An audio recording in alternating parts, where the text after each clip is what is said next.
Crônicas do Amanhecer. Por Feijão Centro Espírita Allan Kardec. Balneário Gaivota, 22 de fevereiro de 2019. Inglaterra cria fundo de combate à solidão. Excursões na região rural de Suffolk, projetos de restauração de imóveis e caminhadas em grupo para pessoas que perderam parentes ou que ficaram viúvas há pouco tempo estão entre as 126 iniciativas financiadas por um fundo no valor de 11,5 milhões de libras criado pelo governo britânico para combater a solidão. Os projetos têm o objetivo de atender às necessidades de diversos grupos heterogêneos e de faixas etárias diferentes, como mulheres paquistanesas que vivem isoladas em Bradford, jovens da comunidade LGBT em Bristol e homens idosos solitários na Cornualha. Segundo a primeira-ministra Theresa May, a solidão é extremamente prejudicial à humanidade. A solidão está associada à obesidade, ao tabagismo, a doenças cardiovasculares, à depressão, baixa autoestima, insônia e mal de Alzheimer. A organização não governamental Rural Coffee Caravan, com sede em Suffolk, tem planos de organizar visitas em grupo a vilarejos na região rural de East Anglia. A ONG também pretende oferecer café da manhã grátis nos pubs locais às segundas-feiras, como uma forma de promover a interação entre pessoas solitárias. A ONG Ramblers receberá 89 mil libras do governo a fim de organizar pequenas caminhadas de 1 a 3 quilômetros para grupos de pessoas que perderam parentes há pouco tempo. Há um triplo benefício nas caminhadas em grupo, disse Brendan Paddy, responsável pela organização dos passeios da Ramblers.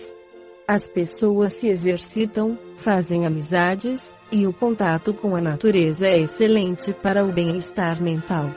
De acordo com um estudo realizado pela empresa Coop e pela New Economics Foundation, a solidão é responsável pelo prejuízo anual de 2,5 bilhões de libras no setor privado devido a ausências repetidas e perda de produtividade dos funcionários. A solidão é um estado interno, a princípio um sentimento de que algo ou alguém está faltando. No vocabulário da língua portuguesa, a palavra solidão significa estado de quem se sente ou está só. Segundo a psicologia, solidão é uma doença traiçoeira que nenhum aparelho da medicina consegue detectar e que provoca na maioria das vezes reflexos na postura humana como isolamento constante, desânimo e indisposição, sentimentos de tristeza sem razão aparente, baixa autoestima. Atualmente muitas pessoas moram sozinhas e levam uma vida bastante independente. Não podemos dizer que são pessoas solitárias, desde que elas se sintam em paz com essa situação. Entretanto, o que mostra é que o sentimento de solidão pode estar presente em qualquer lugar ou situação, como por exemplo, durante uma festa com os amigos, no trabalho e até mesmo dentro de casa com a própria família. O Espírito Ame, pela psicografia de Francisco do Espírito Santo Neto, aborda o tema no livro As Dores da Alma. Declarar de modo geral que o divórcio é sempre errado é tão correto quanto assegurar que está sempre certo. Sofremos de solidão toda vez que desprezamos as inerentes vocações e naturais tendências de nossa alma.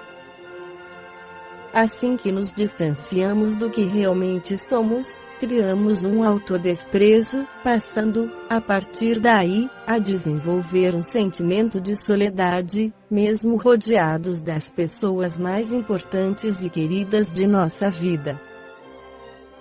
Na auto-rejeição, esquecemos de perceber a presença de Deus vibrando em nossa alma, logo, anulamos nossa força interior. É como se esquecêssemos a consciência de nós mesmos.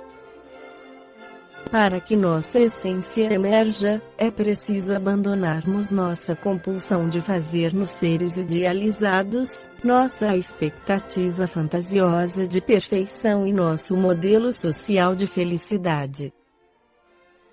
Somente assim exterminamos o clima de pressão, de abandono, de tensão e de solidão que sentimos interiormente, para transportarmos-nos para uma existência de satisfação íntima e para uma indescritível sensação de vitalidade.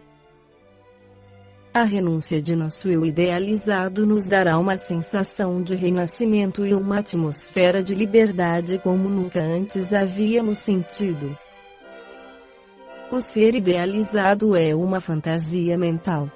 É uma imitação inflexível, construída artificialmente sobre uma combinação de dois básicos comportamentos neuróticos, a saber adotar padrões existenciais superrígidos, impossíveis de serem atingidos, e alimentar o orgulho de acreditar-se onipotente, superior e invulnerável.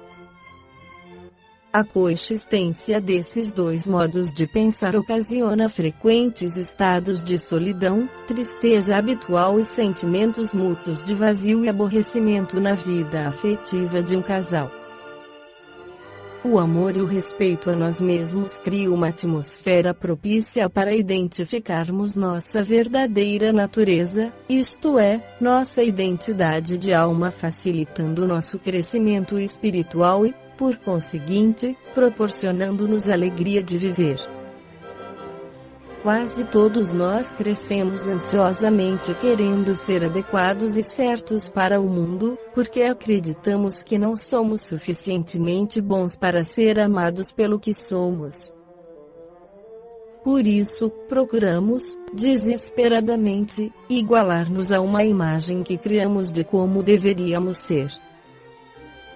O esforço metódico para sustentar essa versão idealizada é responsável por grande parte dos nossos problemas de relacionamento conosco e com os outros. Entre todos os problemas de convivência, o de casais, talvez, seja um dos mais comuns entre as pessoas. Todavia, todos nós queremos companhia e afeto, mas para desfrutarmos uma união amorosa, madura e equilibrada é preciso, acima de qualquer coisa, respeitar o direito que cada criatura tem de ser da mesma, sem mudar suas predileções, ideias e ideais. Os traços de personalidade não são futilidades, teimosia ou manias. Cada parceiro tem seus direitos individuais de manter sua parcela de privacidade e preferências. Para tanto, o diálogo compreensivo, a renúncia aos próprios caprichos, o compromisso de lealdade são fatores imprescindíveis na vida a dois, que não pode permitir a confusão de direitos individuais com direitos individualistas, com vulgaridade, com cobrança e com leviandade.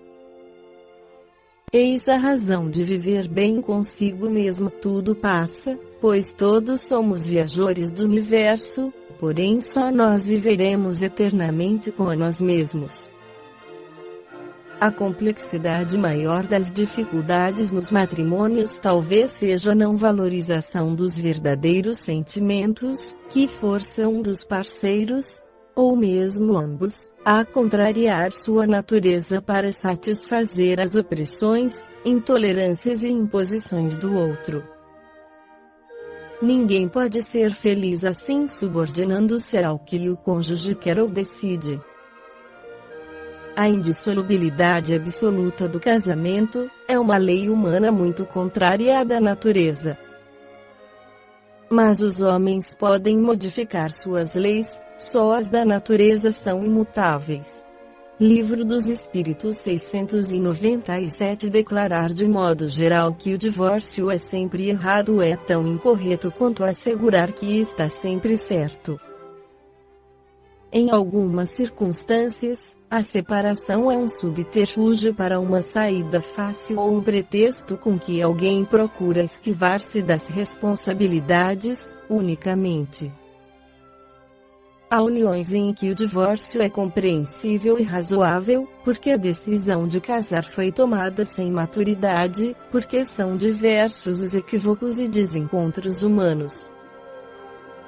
Em outros casos, há anos de atitudes de desrespeito e maus tratos, aos que impedem o desenvolvimento do outro.